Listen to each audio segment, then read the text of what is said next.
Hello दोस्तों, नमस्कार। मैं हूं बुद्धदेव तिवारी और आपका स्वागत है हमारे इस चैनल में। तो दोस्तों, आज के इस लेसन में हम जानेंगे कि IMG टैग का यूज कैसे किया जाता है, यानी कि वेब पेज में इमेज इंसर्ट कैसे की जाती है। दोस्तों, यहां पर मैं आपको एक बात बता दूं कि आजकल लोग बिना फ़ोटो के साथ बनाए गए वेब पेज की तुलना में फ़ोटो के साथ बनाए गए वेब पेज को ज़्यादा पसंद करते हैं। इसलिए IMG टैग का बेहद ही खास रोल होता है HTML में। IMG टैग एक इम्पटी HTML टैग है। आइए यहाँ पर हम जानेंगे कि HTML में IMG ऐड करने का सिंटैक्स क्या होता है, यानी कि इमेज ऐड करने का सही तरीका क्या होता है।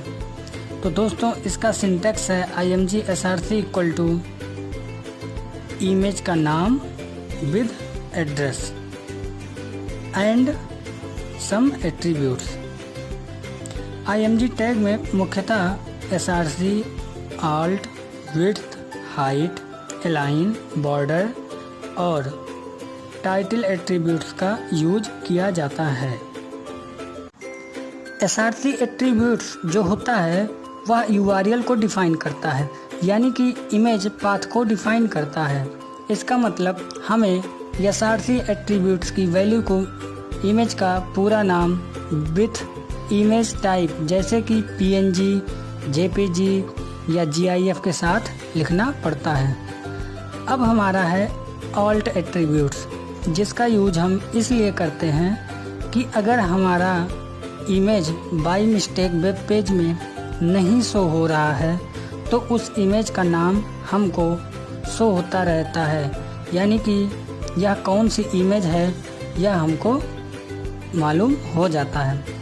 विड्थ और हाइट एट्रीब्यूट्स की मदद से हम इमेज को हाइट और विड्थ देते हैं, नहीं तो हमारा इमेज वेब पेज में बाय डिफ़ॉल्ट अपनी ओरिजिनल साइज में शो होगा।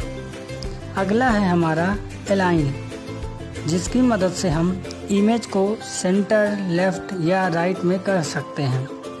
बॉर्डर एट्रीब्यूट से हम इमेज में बॉर्डर दे सकते हैं तथा सबसे लास्ट में टाइटल एट्रीब्यूट्स है, जिसकी मदद से हम इमेज के बारे में जान सकते हैं जो भी वैल्यू दी जाती है। यानी हम जब इमेज पर कर्सर ले जाएंगे, माउस का कर्सर ले जाएंगे, तब वहाँ पर हम जो टाइटल में वैल्यू दिए रहेंगे या इमेज का नाम दिए रहेंगे वो हमको शो हो जाएगा। यहाँ पर आपको IMG टैग का एग्जाम्पल दिख रहा होगा, जिसमें हमने सारे एट्रीब्यूट्स को यूज किया हुआ है।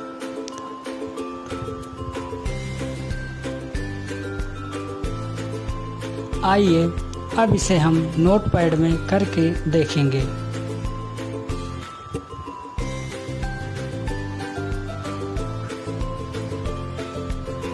यहाँ पर हमने अपने कोड को लिख लिया है और इसमें हमने इमेज का पाथ दे दिया है तथा हाइट और विड्थ भी सेट कर दिया है। चलिए अब इसे सेव कर देते हैं।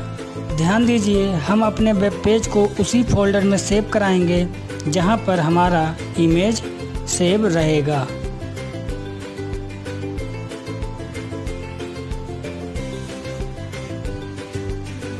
हमारा इमेज HTML एग्जाम्पल नाम के फोल्डर में सेव है, इसलिए यह वेब पेज भी उसी फोल्डर में सेव कराते हैं।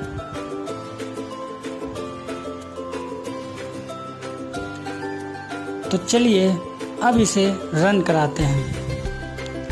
तो यहाँ पर आप सभी को इमेज दिख रही है, जैसे कि हमने हाइट और विड्थ दिया था। अब हम इसमें अलाइन एट्रीब्यूट्स लगा कर देखेंगे कि हमारा इमेज अलाइन होगा कि नहीं। हम अपने कोड में अब लिखेंगे अलाइन इक्वल टू राइट। इसको सेव कर देंगे,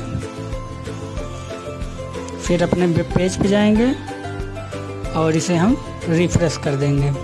तो दोस्तों, हमारा इमेज अब लेफ्ट से राइट में शो हो रहा है, यानी कि अलाइन एट्रीब्यूट्स काम कर रहा है। अब हम अपने टैग में ऑल्ट एट्रीब्यूट्स का यूज करके देखेंगे। नोटपैड पर आते हैं और यहाँ पर हम लिख देते हैं alt equal to Buddhadev Tiwari.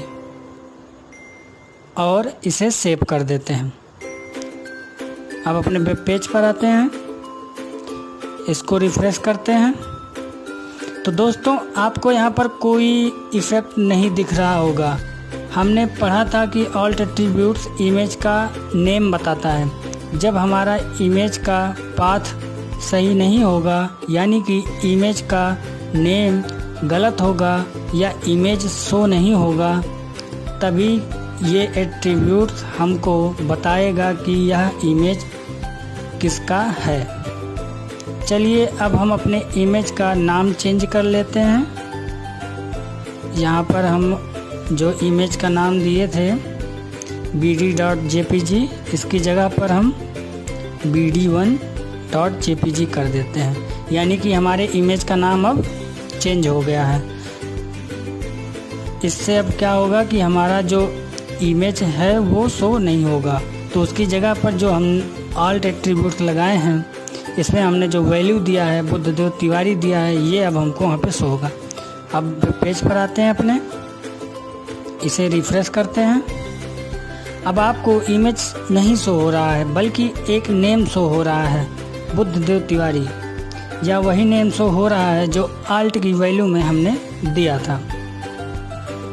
कभी कभी आपने किसी वेबसाइट में ज़रूर देखा होगा कि इमेज अगर नहीं शो हो रहा है तो उसका नाम और थंबनेल छोटा सा दिखता ज़रूर होगा। तो दोस्तों आपको वेब पेज में इमेज लगाना पूरी तरह से आ गया होगा। अगर आपको यह ट्यूटोरियल पसंद आया हो तो आप प्लीज़ शेयर एंड सब्सक्राइब करना ना भूलें। धन्यवाद।